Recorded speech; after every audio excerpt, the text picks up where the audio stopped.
O old music, ou música do mundo, é um termo amplo que engloba a música tradicional de diversas culturas, bem como gêneros contemporâneos regionais. Criado como uma categoria de marketing na década de 1980, o rótulo permite que a indústria ocidental agrupe e promova sons tradicionais de matriz não ocidental.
The uilleann pipes are a woodwind reed instrument that were developed in around the 1700s. They were called Irish pipes or union pipes, but now today they're more commonly called uilleann pipes because you use your elbow to press the bellows, and the Irish word for elbow is uilleann.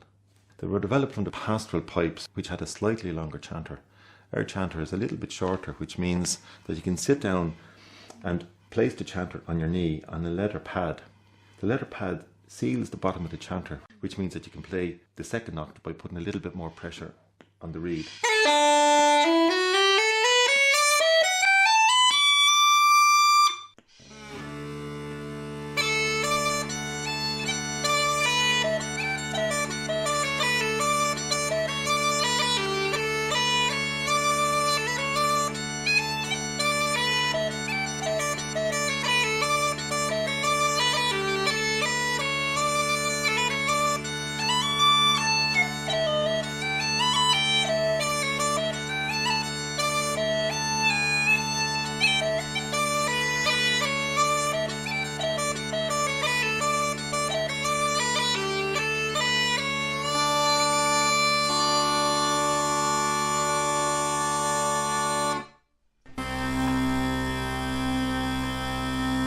The uilleann pipes usually have 3 or more drones. The tenor drone the baritone drone and the bass drone. And the main function of the drones is to provide a continuous background sound to the main melody line. Another important development in the history of the uilleann pipes were the addition of these long stopped pipes with keys. These are called the regulators. And these first appeared around the mid-1700s, beginning with one individual regulator and gradually more being added. The regulator's main function is to provide harmonic accompaniment to the tune. The sets vary in size, length and also in bore dimension. There are generally 7 reeds in a full set of uilleann pipes, and these can be made from natural materials such as cane.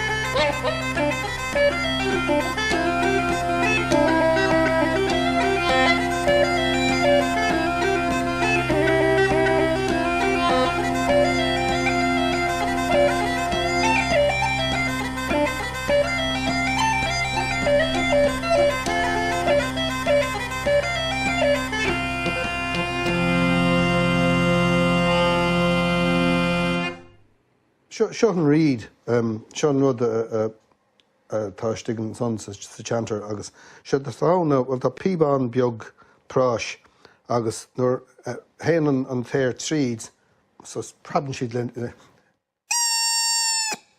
tá sé é bríonn sé ar an mealach céine is an go déana.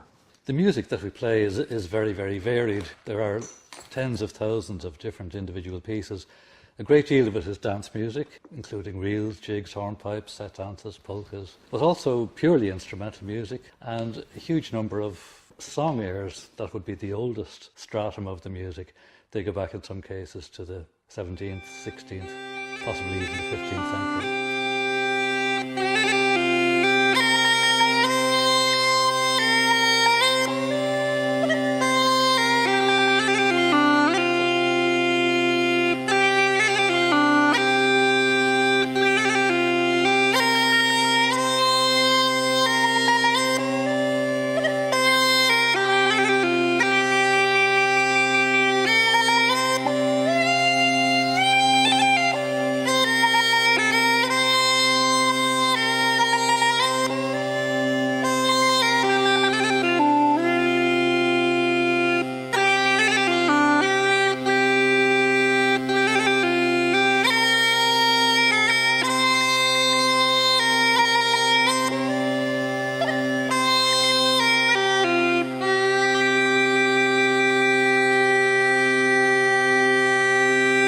Uilleann piping has been in decline at several stages during its history, in particular in the late 19th century after the famine and the ill effects of that event. In the very late 19th century, the Cork Pipers Club were the first to start a group to try and promote the instrument, and they were followed closely by pipers in Dublin. And the Dublin Pipers and the Cork Pipers took special care to involve tradition bearers to ensure the continuity of an unbroken tradition of uilleann piping.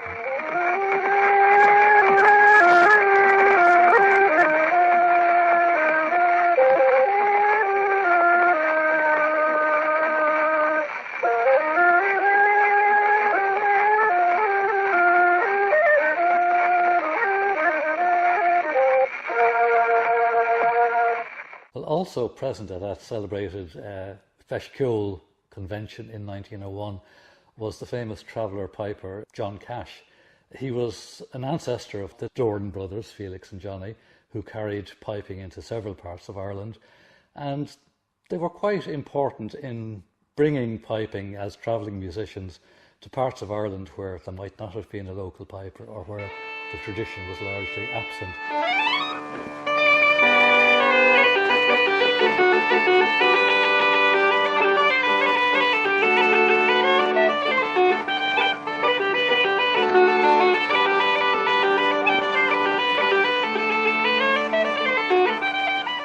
Transmission of uilleann piping is chiefly by oral tradition, where players learn by ear. They normally start on a practice set with just a bag, a bellows and a chanter, normally around 10 years of age, or when their fingers are long enough to span the chanter. Over the last number of years, we've seen interest from people of all ages and abilities in learning to play the pipes and to get access to a practice set and to learn from an experienced player. Another very important element in the transmission of uilleann piping is through families, where it's passed from one generation to the next.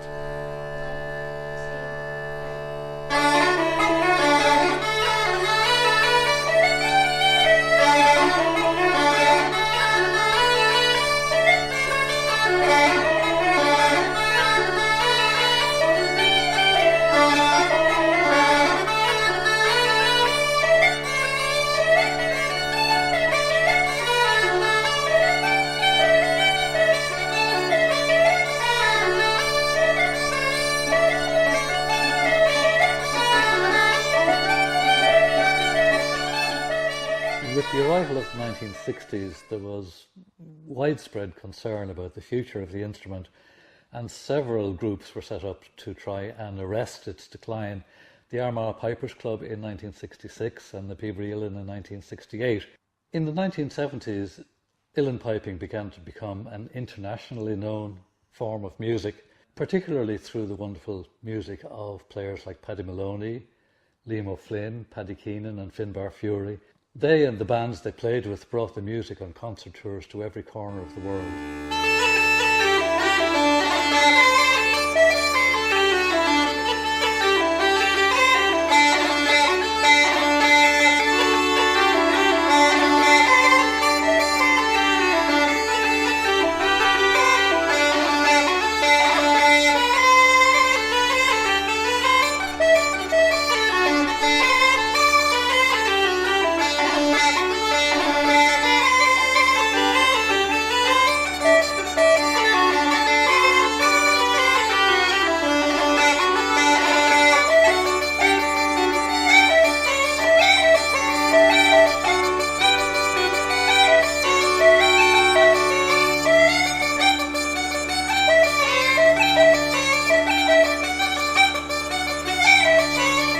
I'm Jerry O'Sullivan, and I play the uilleann pipes. They're a bellows-blown bagpipe, and there's a lot of bellows-blown bagpipes in the European tradition. They don't get the they usually don't get the press that the Scottish Highland pipes get, but traditionally played for dancing. Slow pieces too. There's really three musical parts to the uilleann pipes. The chanter's the most important because it plays the lead melody. Conical bore, double reed, again like the Baroque oboe, but just to give you a blast of the chanter.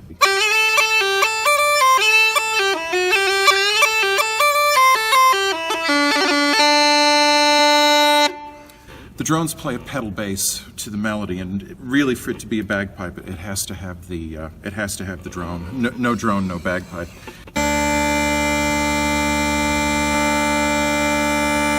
So it's simple on its own, but it gives the instrument its flavor.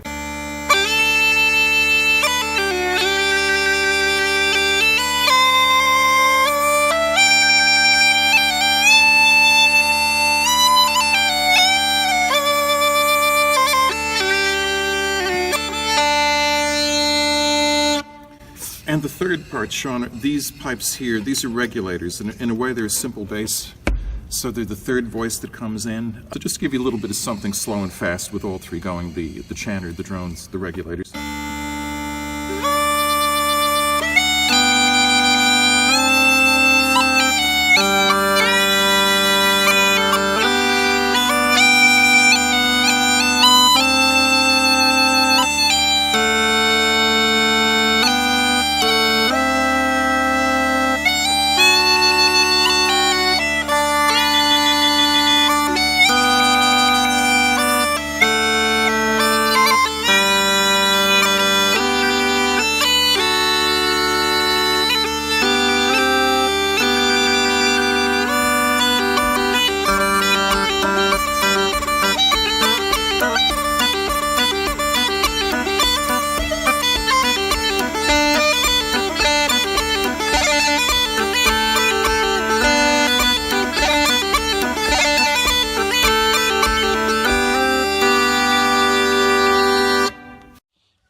Merci beaucoup.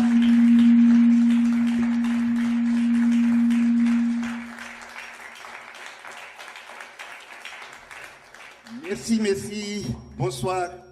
Moi, je suis très, très heureux d'être ici avec vous. Et je suis très fier et très heureux aussi d'être un artiste musicien d'ici et d'ailleurs. Viens de loin d'ailleurs, justement. C'est l'île de Madagascar.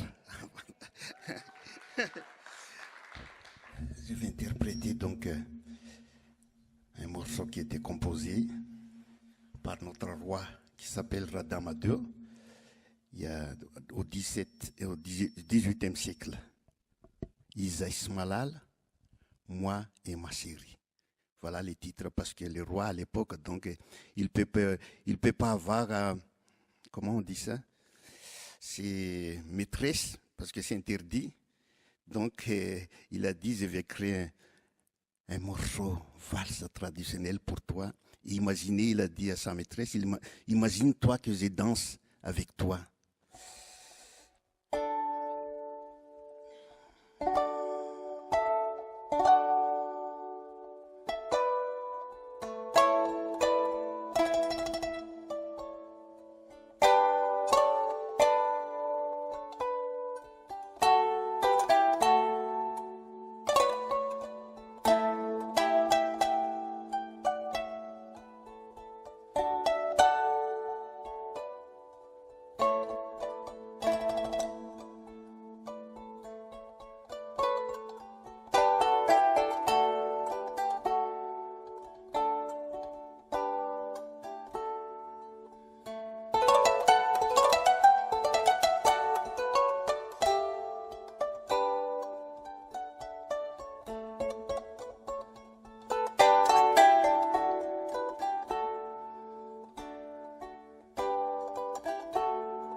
Merci.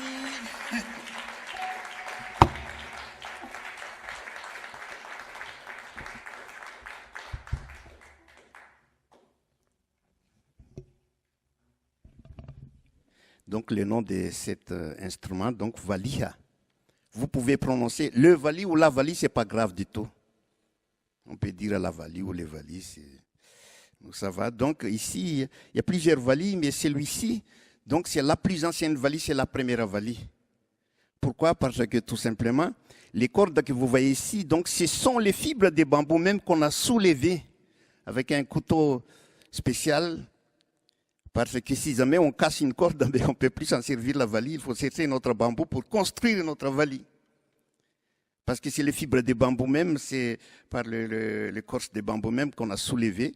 C'est une bambou qui pousse dans l'eau et qui a un peu plus d'eau et aussi qui est très proche du soleil et le vent. C'est pour cela que c'est très difficile pour fabriquer une valie comme ça. C'est très délicat. Mais bon, heureusement que je suis de père en fils fabricant de la valie, sinon c'est très dur. Et là, donc, c'est la valie, la plus ancienne valie, et la deuxième valie, donc celui-ci. Celui-ci,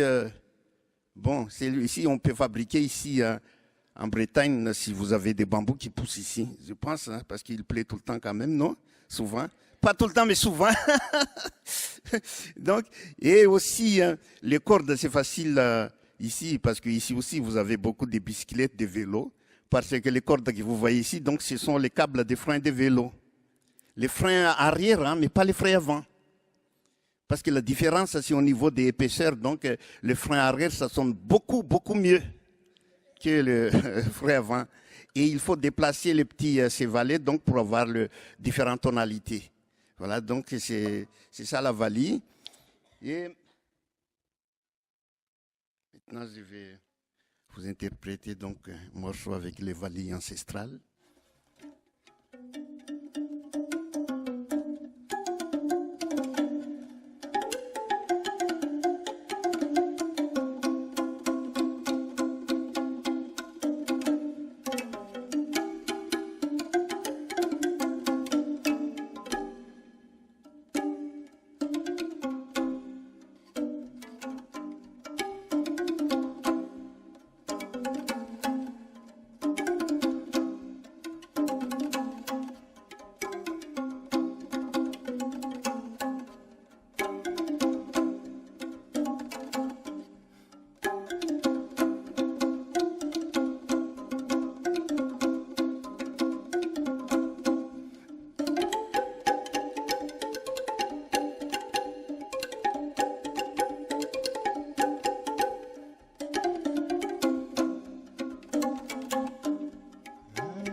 Suas na letuze.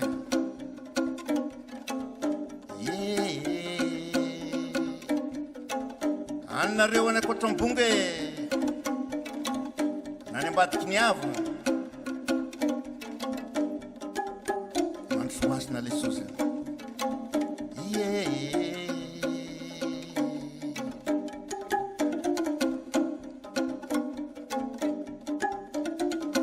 Uta inzana har dawal le recha uzi.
Merci.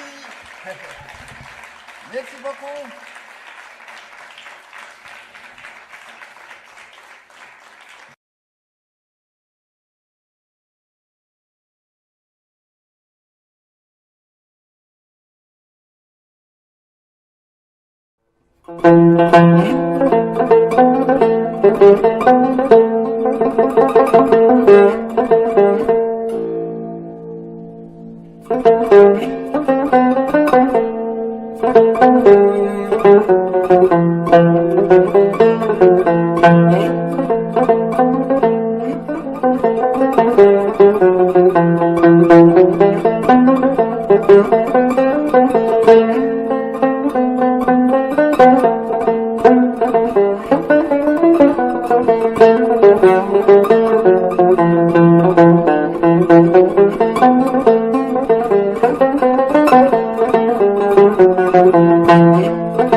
Hello, my name is Nagme Farahman.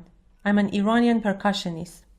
In this video, I'd like to share with you what I learned and experienced in Persian drumming. I learned Iranian traditional rhythms on tombak from my father and teacher Mahmoud Farahmand, and also Iranian folk and Sufi rhythms on daf from my teachers Bijan Kamkar and Masoud Habibi. In my musical life, I perform with both Iranian traditional and international musicians and teach master classes around the world. This inspired me to make this video on Iranian rhythms on daf and use the international drumming language for the strokes to make it more accessible for the people from other cultures. The daf is a Persian frame drum with the rings inside the frame. The skin is originally goat skin, but nowadays we often use artificial skin, like on the instrument I will play. Playing this amazing drum will bring a beautiful feeling of power and confidence. It's also considered a spiritual drum and used to put people into trance. In Iran, daf was originally played in Kurdish music and later introduced to Iranian classical music. Nowadays, we can also see it in other styles of music around the world. We have this image that you can think of daf as the whole universe. And when you make the rings dance while you're playing, you can make the whole world dance with your rhythm.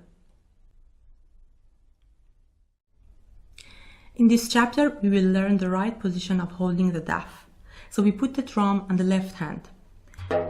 This is the right position of the left hand while holding the drum, and we put the cutout part of the daf between the index finger and thumb of the left hand, holding it like this.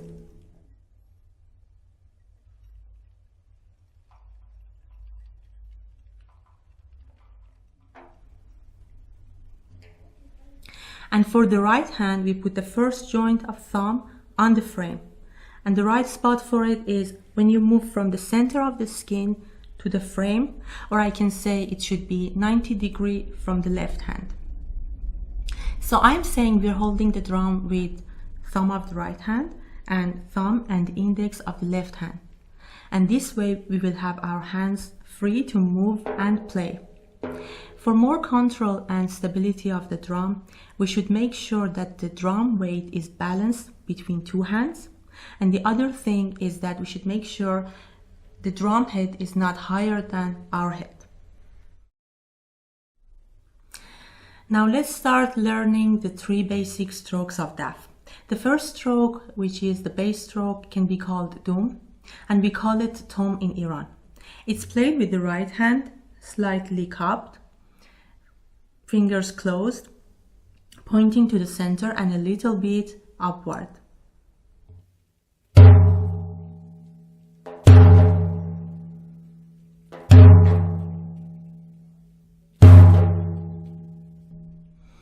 As you can notice, it's an open stroke, so we need to play it with relaxed hand and relaxed shoulder. And also we should let the hand bounce off the drum right after we play it. And the energy of playing this stroke comes from the turning motion of the wrist and also the shoulder movement.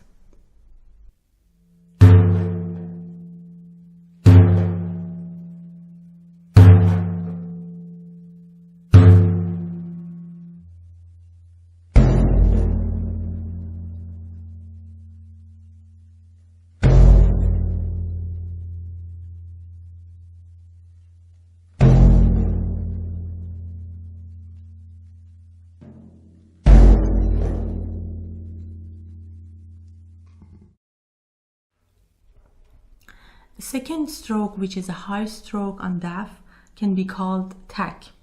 We call it bak in Iran, and it's played with the right hand. So while you're holding the drum, just open the angle between thumb and index finger until the ring finger goes to the rim of the skin. And the pinky is outside. So we play this stroke with these 3 fingers open.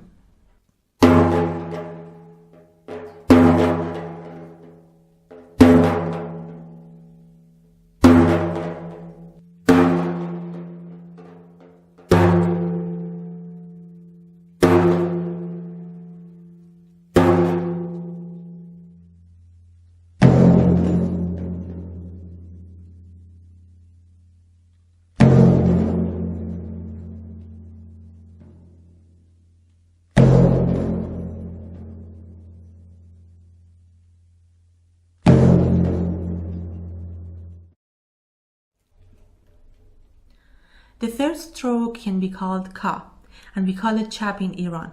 The sound of this stroke is between the 2 other strokes that we played. It's played with the left hand.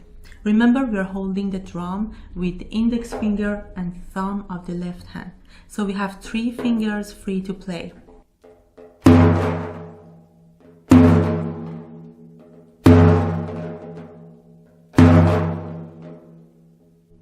The power of this stroke comes from turning motion of the wrist, and also we throw the fingers upward against the skin.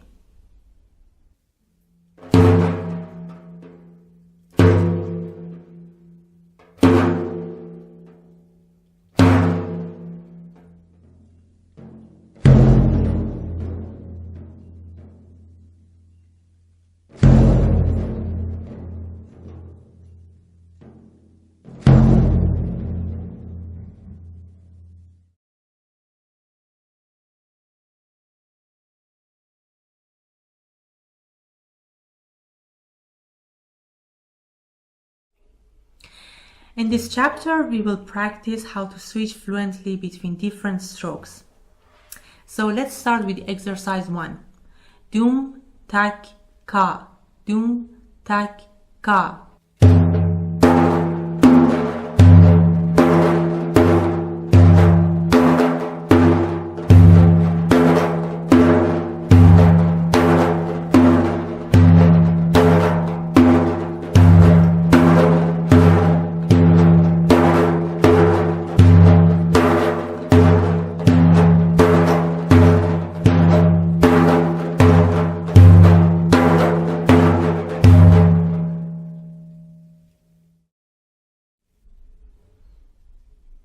In the second exercise, we will play each stroke twice. Dum dum, tak tak, ka ka. Dum dum, tak tak, ka ka.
In this chapter, we will start playing Persian rhythms. So let's start with Persian 3. 1, 2, 3. 1, 2, 3. Dum, tak, tak. Dum, tak, tak.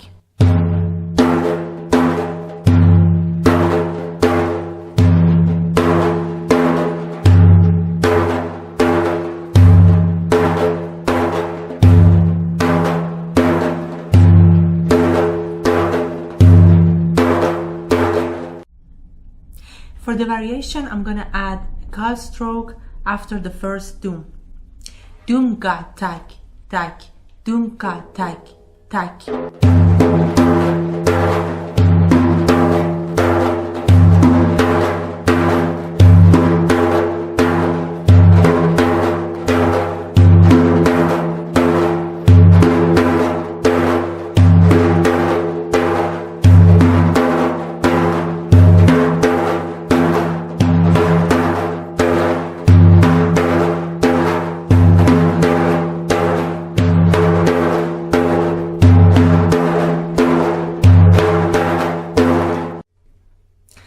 The combination dum tak tak dum ka tak tak.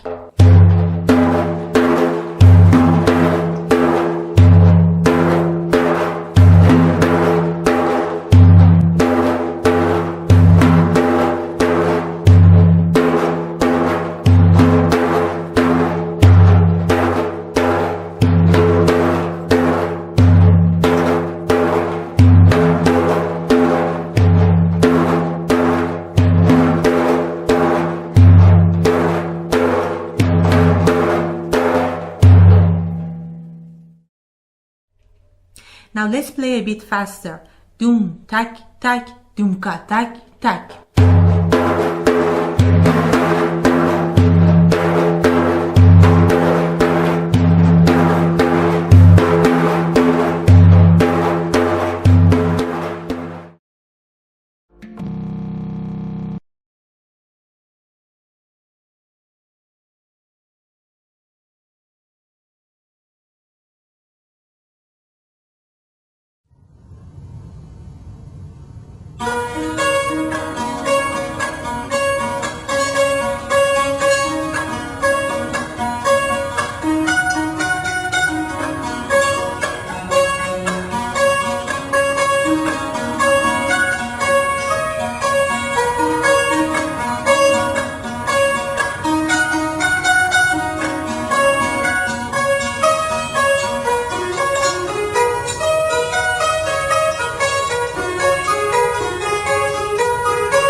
Tambura.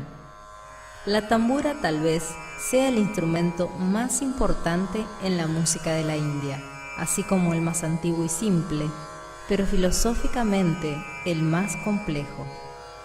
Es usada en todo momento y fundamentalmente en la música clásica, tanto instrumental como vocal. Su funcionamiento es muy simple, ya que con una sola mano se tocan las cuerdas al aire, aunque con una técnica específica para producir el característico sonido de zumbido, el cual representa el Om universal y marca la base para que los demás instrumentos puedan tocar. Así la tambura es un instrumento que posee el poder de sumergir al oyente en un profundo estado de introspección y meditación. Hello everyone, thanks for joining me. I'm Will with Will Marsh Music. Today I'm sharing with you a wonderful instrument. This is a tanpura, the drone instrument found in Indian music. And this is made by Kanai Lal and Sons of Kolkata. Now this tanpura is a smaller version. It's referred to as an instrumental tanpura, and it's very compact and easy to travel with. And the great thing about it is it's still a full, resonant, and loud instrument. So take a listen here.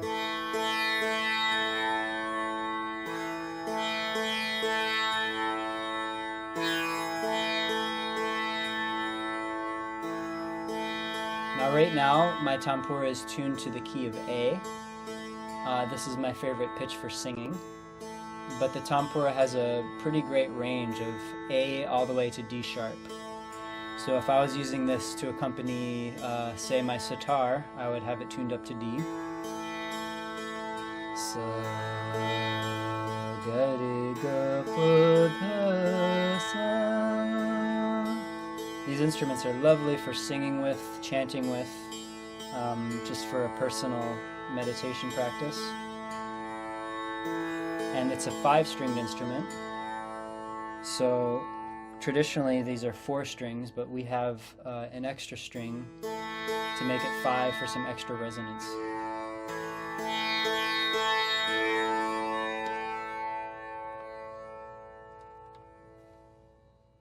So this is our Kanai Lal and Sons instrumental tanpura. Very compact, very resonant, and also beautifully made. You can see the handiwork and the craftsmanship is just really nice on this instrument. And now let me show you this great hardshell case that comes with it.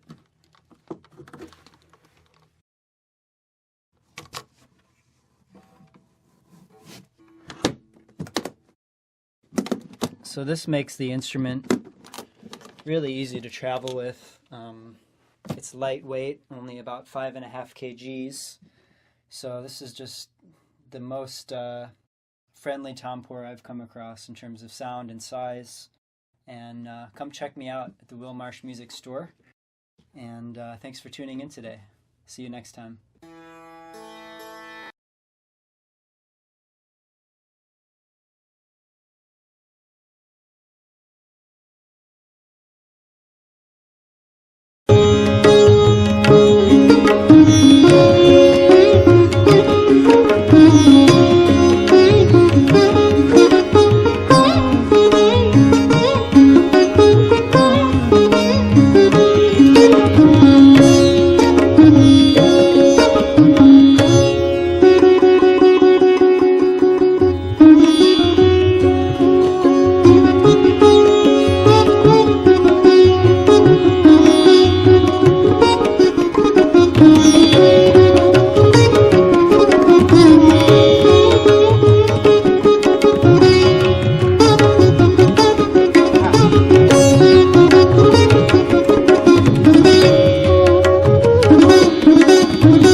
Okay, so this instrument is called a sarod, and it's a modified instrument from an instrument called the rabab, which came from Central Asia. Sarod differs from the sitar and a guitar because it doesn't have any frets. If you see if you see this side, the right side, on your right side, it's a steel plate, a stainless steel plate which has no frets on it, like a violin. It has no marking, so it hence makes it slightly more difficult to have to play the notes. And plus, the rabab or the violin, the sitar or the guitar are played with the fingertip. If I was to play a sarod with the fingertip, it would sound like.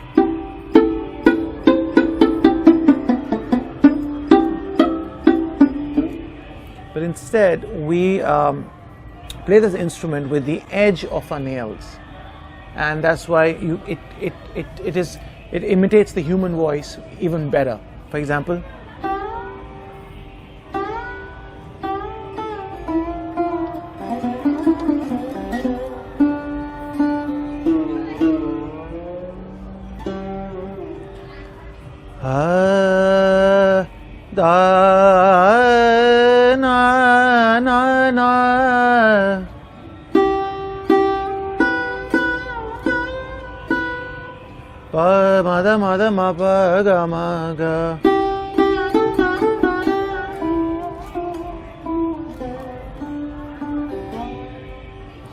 The instrument is made of teak wood. If you see the back of the instrument, it's a teak wood, and especially this sarod, I got it back.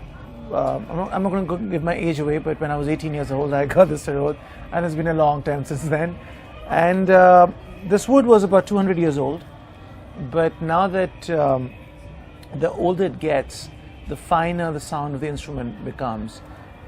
It's not very eco-friendly because this is the skin of a goat.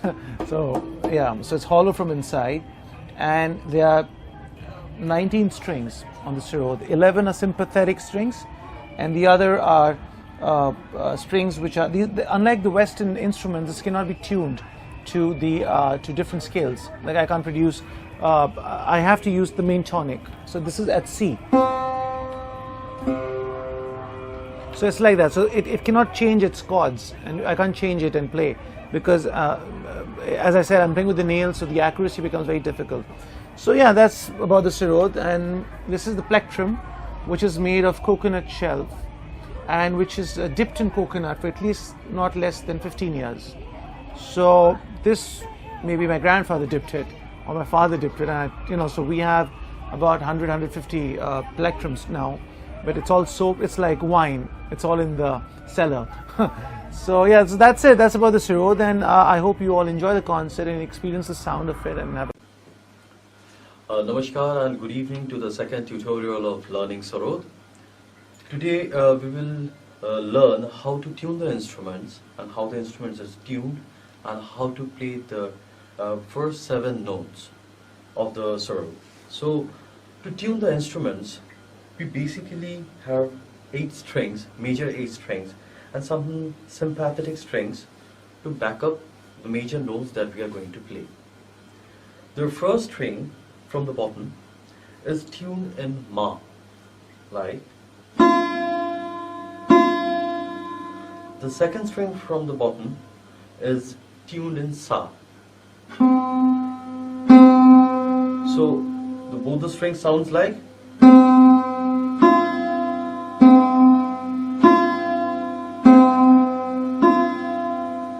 Now the third string from the bottom, it's tuned in Pa.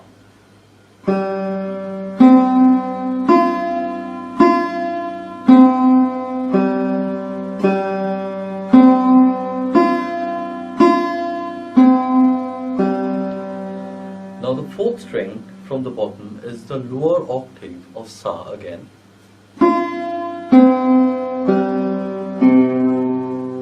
This Sa is the lower octave.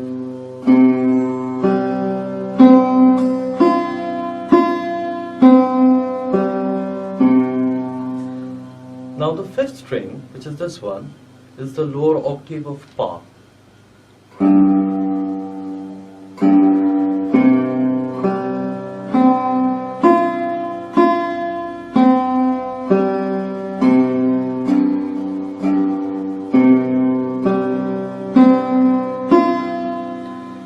sixth string that we again tune in sa, it is just to amplify the, because in the previous day there was no microphones to amplify the sound.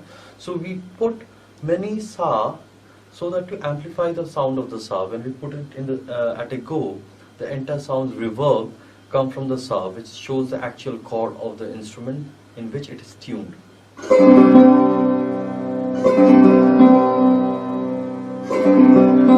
My instrument is tuned in scale C. Many of the other instruments are sometimes tuned in B, sometimes in C sharp. It depends on the entire instrument. So when you press downward, the entire scale you can hear. Listen to it.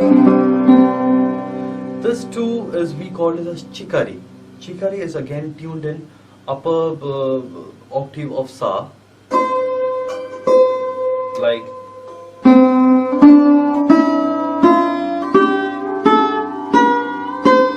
this is the higher octave of sa. So the chikari is tuned in this sa.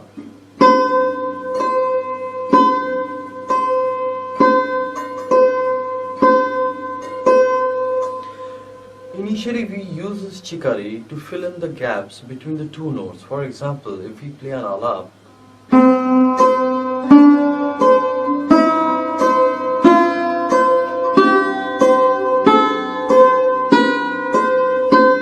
so it actually fill up the gaps between the two notes, otherwise it will sound blank, something like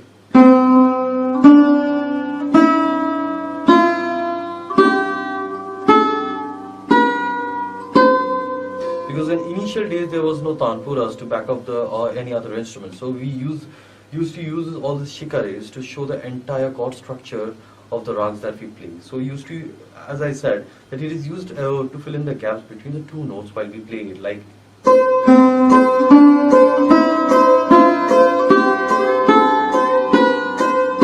and if it is in a smaller and diminished tempo, it's something like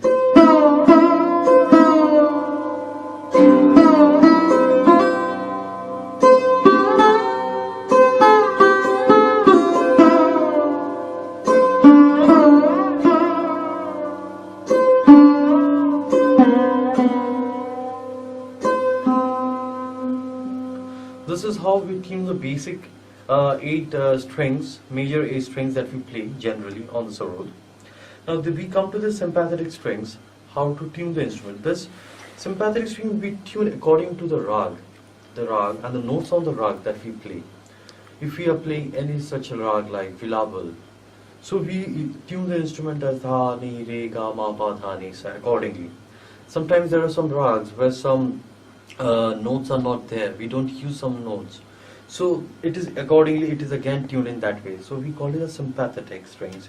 So when we tune it in a particular raga, if we play the notes on the raga, the strings over here start vibrating, and as we know, if it is vibrate, so that it amplifies the sound. So it is just to amplify the sound and to create a resonance of any particular notes. This is how we actually tune the instrument. Now we will start off with how to play the first 7 notes on the sarod. As I said, the second string, which indicates the sa, it's an open sa. If we hit it on the second string, it's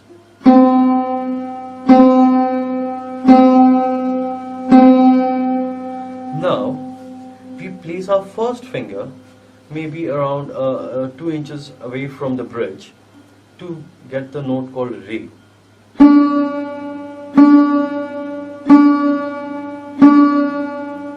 Now again we shift to the around 1.5 inch towards right to get the note called ga. Now this is where the technical things comes. If we put the first finger on re, we can see that the distance of re to ga is 1.5 inch, and we can cover it by the third finger, because third finger is much closer to ga. So we use the third finger. Otherwise we have to use the first finger to come from this side to this side. We have to work hard on the first finger.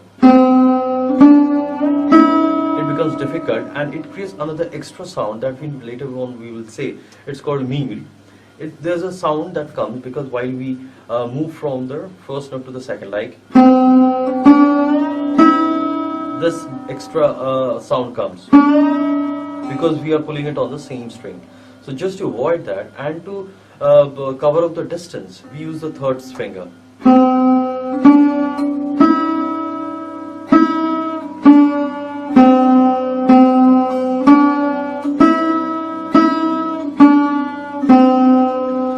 So now we have learned the sa, re, ga, first three notes.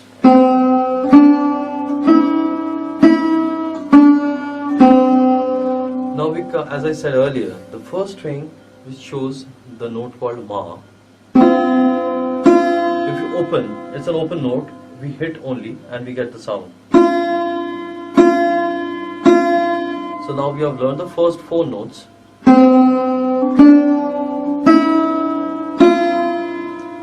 Now on the first string, just below the note re, if we put the finger, it comes as pa.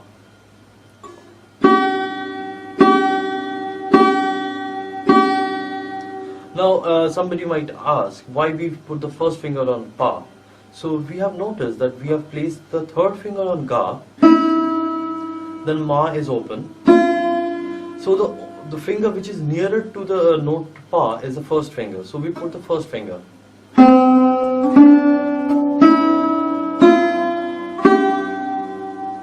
Then the next note is called tha. Just below the ga, if we put the first finger, it's called tha.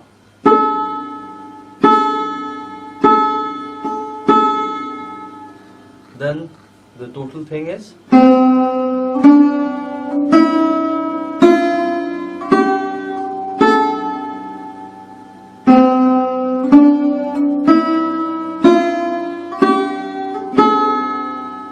so you must have noticed that I played it in two different ways. First I put the first finger on tha, and secondly I put the third finger on tha.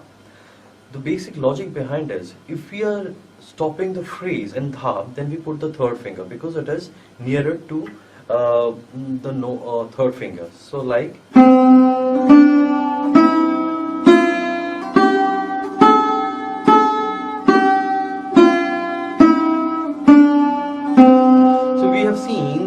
the entire phrase is starting from sa and we are ending it in tha, and if the last note is tha, so the only finger nearer to tha is the third finger, so we are stopping here. Now if we have to go forward from tha to ni, it's on the same string, and if we use the third finger, then we again have to jump from third finger to first finger to go through ni.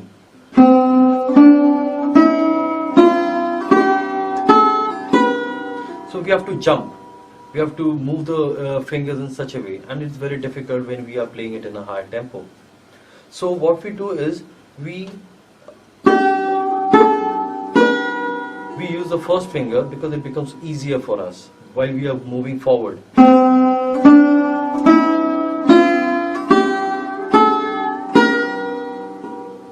And if we are stopping again at ni, we can place the third finger if we are finishing the phrase on ni. So something like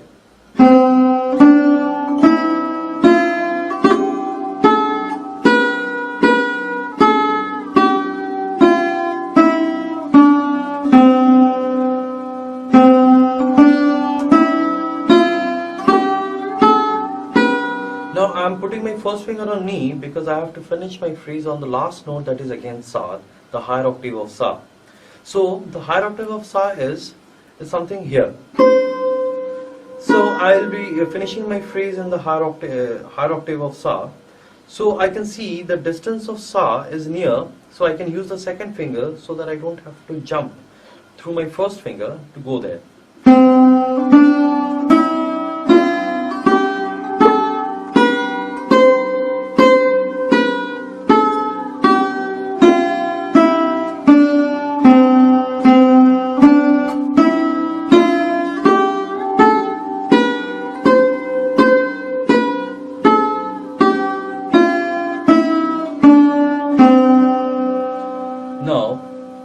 Third string, if we put the third finger just above the ga, we find the lower octave of ni, something like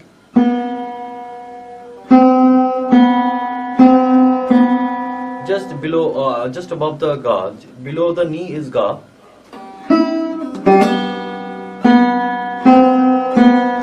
Again on the same way, just above re is dha. You must be noticing that I am using my third finger and first finger. I have already told you why I am using the logic behind it. So if something sounds entirely like.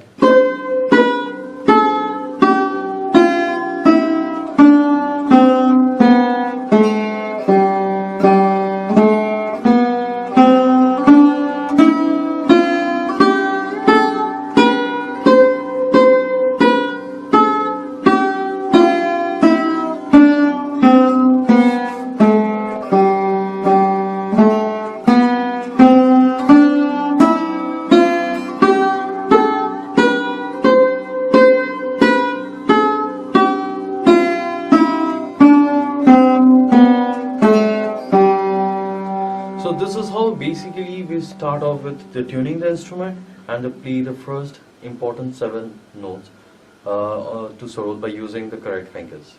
Thank you.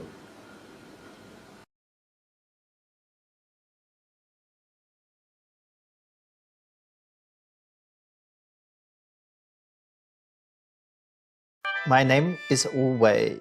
I play Chinese sheng.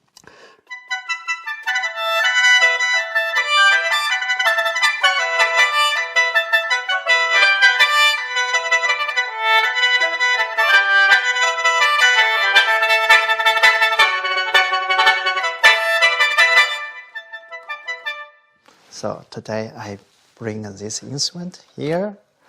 Sheng is kind of Chinese mouth organ.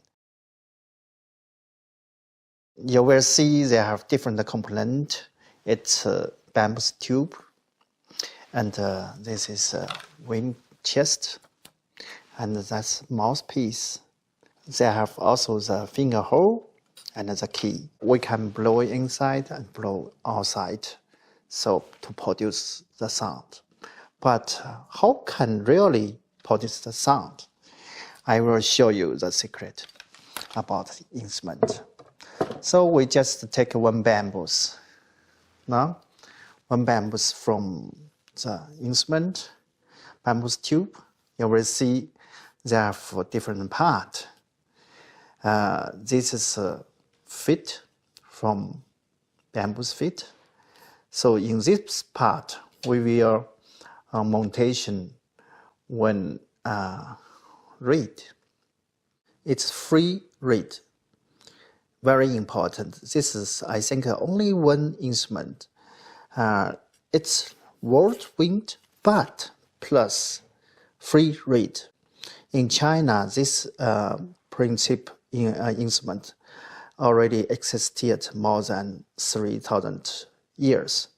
Before 11th century, Christus 11th century already have this instrument. And in that time, the secret is this free reed. Then in 17th century, this free reed in principle come to St. Petersburg. And the instrument maker have same inspiration. So building later like mundharmonica, accordion, and bandoneon, and so all free reed instrument. Some church organ, some register also have such inspiration from this reed. Yeah, this very small. You use normally for instrument maker, it's very difficult to use this. All made by hand. So you will normally it's just one flat, and they use the knife to make this. It's very difficult to do that, but in principle you will hear does have sound. Then I have to montation with bean wax here put together, and I need the fire. So let us get some fire. Yeah, we have fire here. That's very beautiful. Yeah.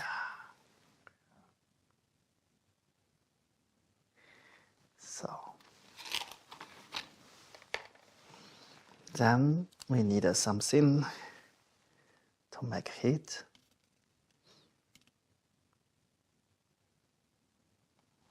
Yeah, so we need some wax. This bean wax. Oh, I just slowly cover that. It's very traditional method. You know, this instrument during many thousand years. So we still use this kind, everything made by hand. So the reeds made by hand, and montation also. And the reeds, actually the material made by messing. You will see the yellow colors, white, a little bit of yellow colors. Originally, I think it's from Chinese gong, the material. They always choose the very old Chinese gong, have to be played many years, because they have better resonance. So you can just before. So make the sound. But it's not finished. I have to use the stone, and that's very special plate with water. So make this to produce when green colors pasta. It's natural, all the natural material. So you can got this material, then cover, have to be covered on the reeds.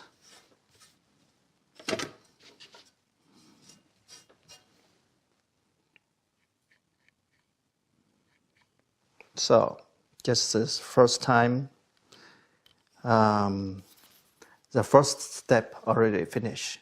So we have to wait until dry.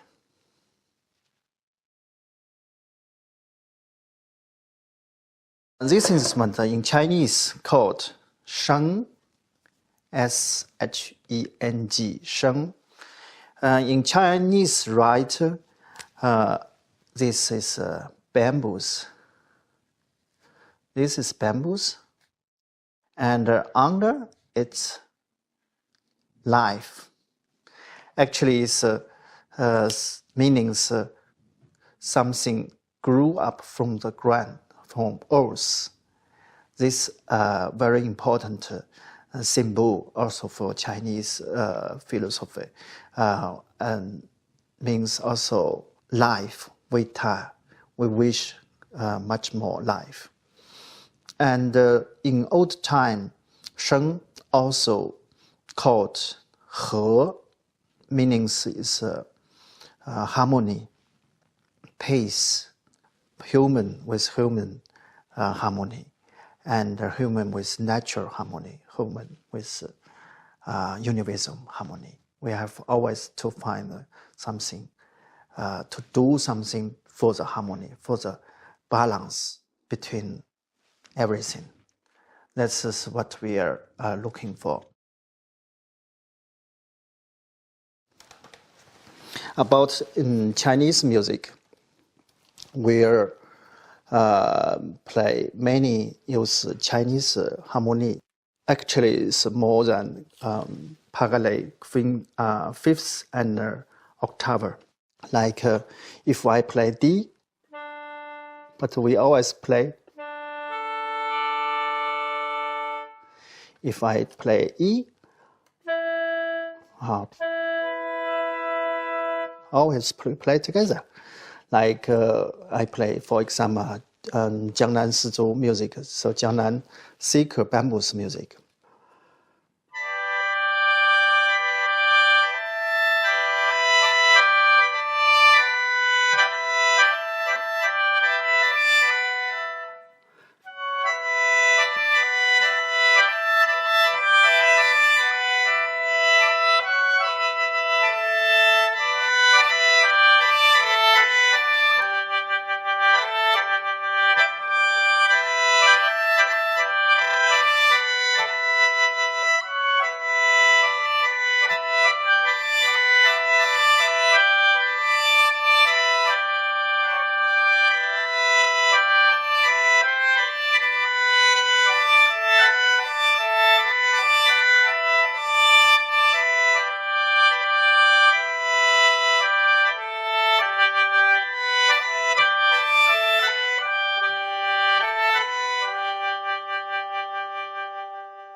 That is this kind of music from South China.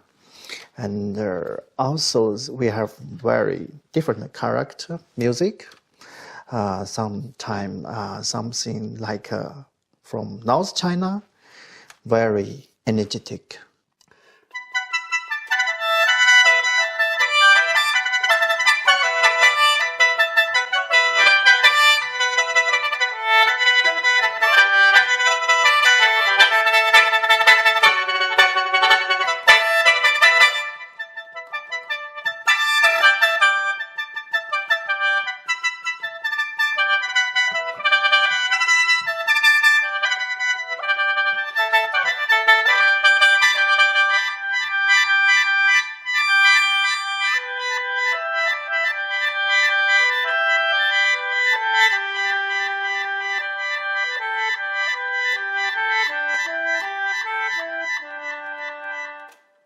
So something like this music come from Shandong province.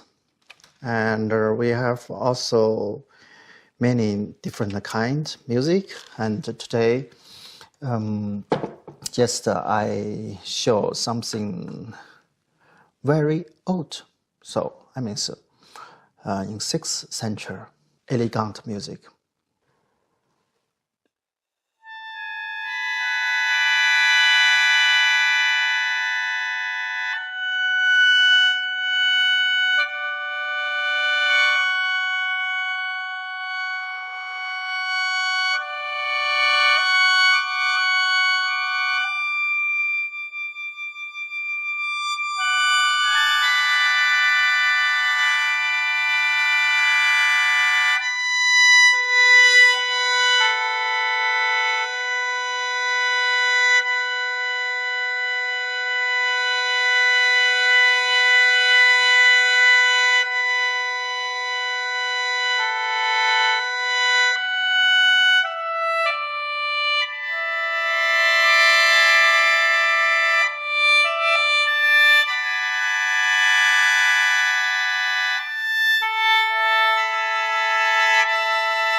You will see, come back to this tube, you will see the colors already changed.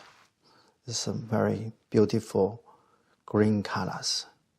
This is this past change the reed. They will make very beautiful sound. Just I open that.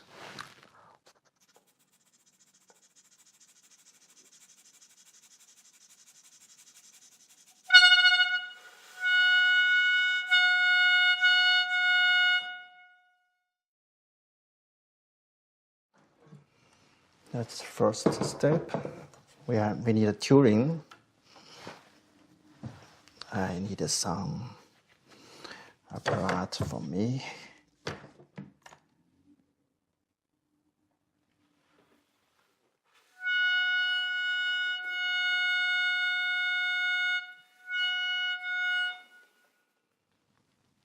It's too high.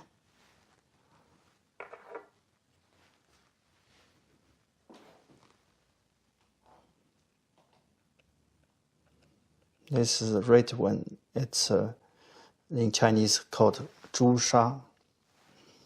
I think 朱砂mixed with wax, and actually is how to say, this material very very dangerous. If you eat that, you can die. But we mix with wax together. So you will see I put more and more because just this in F. Actually, these notes have to be in E. Every time, every note have to make something like this tuning. Just E mostly there.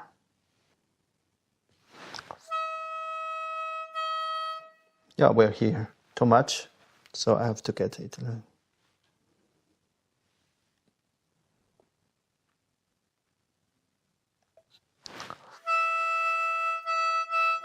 So just this here. Then put the inside, so I can play.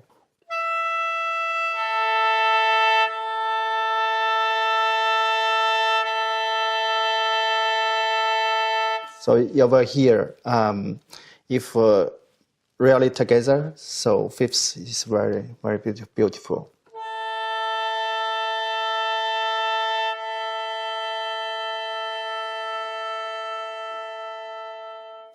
So just the tuning is finished. So if you hold the instrument, if your finger push any note, like this is A2, so A2 hole, just I push that, I'm blowing inside.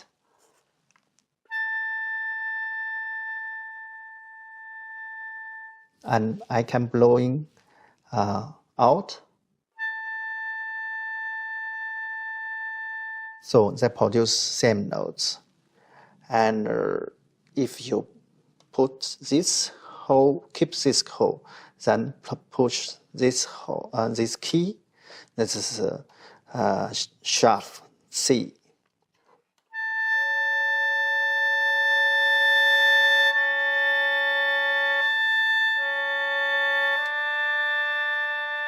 D, E flat,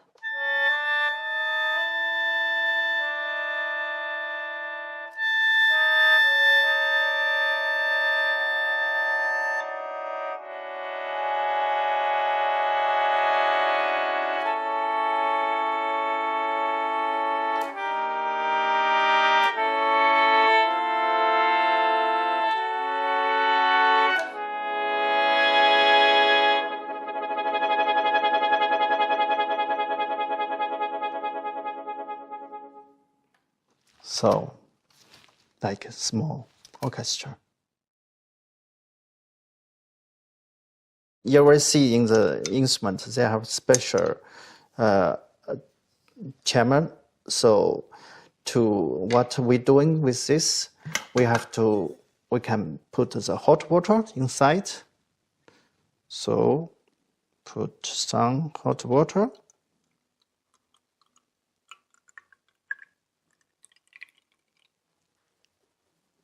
So why we put hot water?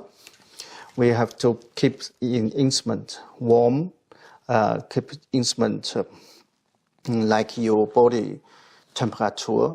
Because if you blowing inside, blowing out inside in the instrument, it's warm air from your body, but you blowing out, it's a cold air from outside.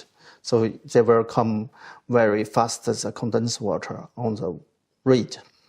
So they cover with the reed, then cannot produce very soft, very sensitive notes. That's the reason. So why I have every time change the hot water.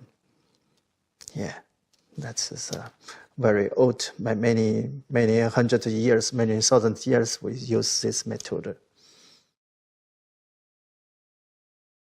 We have 37 pipes called redesigned from Shanghai. So my professor Weng Zhenfa and also Professor Mo Shanping come from Shandong province, and they have this fantastic design, so I can still play traditional music and also modern. And in China, and just my professor Wonderful, he also developed tenor and mezzo tenor, also the bass sheng from this series. They have also one fantastic ensemble. It makes it fantastic together. If they want to learn sheng, that just I think the basic things you have to. The very important things you have to understand what means he, what means harmony. So sometimes we want to keep the balance. We have to one step back. Sometimes we need to give much more than you think, because this balance needs you to feel much more energy. It's not only the instrument what you want to play, just to play some notes or some piece. And especially for the young people, actually my student sometimes they always like play some faster things to make some acrobatic on the instrument. I think if your instrument not really understands the meanings, so that's very, very difficult to get the next step.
like my movies, please subscribe.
Brand name of pluck string instruments, the pipa is one of the most technically challenging instruments in the family of Chinese musical instruments.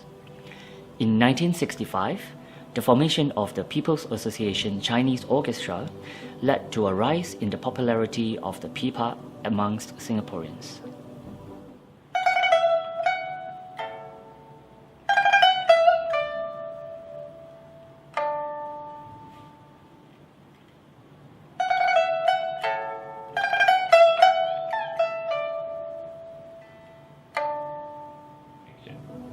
Hi, my name is Xian Qian. I'm from Eastern Music. Today, I'm going to introduce to you the Chinese musical instrument, the pipa. This is a pipa, and it has 4 strings. They are tuned to A, D, E, and A, and usually has 4 octaves. This is the head of the pipa, and these are the 4 tuning pegs. You can tune the pipa by turning the pegs here.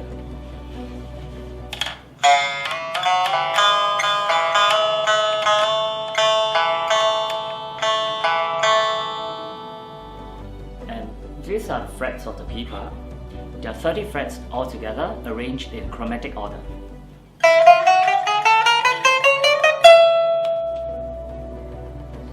We use the 5 fingers on our right hand to play the pipa. On our fingers, we tip artificial nails to produce louder and brighter tones when we play.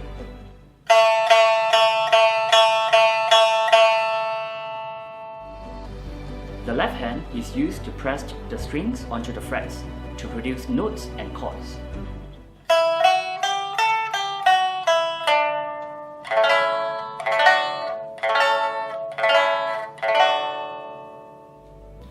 The pipa uses a variety of techniques to produce its unique sound. This is a tan, the tiao, the shuang tan, the shuang tiao, the guan zhou, the lun zhou, the sao, and the fu. And these are the left hand techniques, the 按时音、泛音、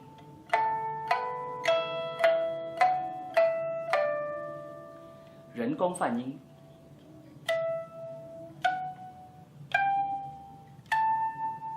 and the 绞弦。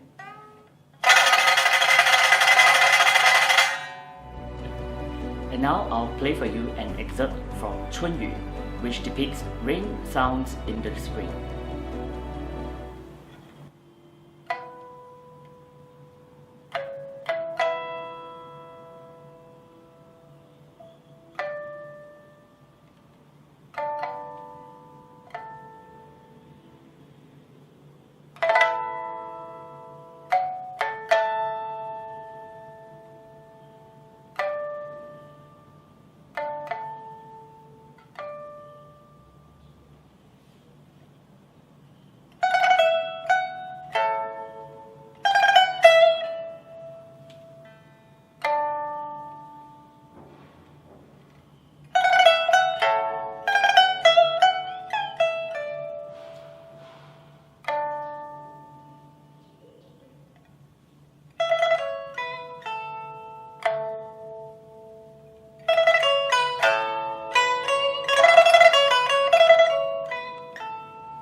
Next is an excerpt from 彝族舞曲, or Dance of the Yi Tribe.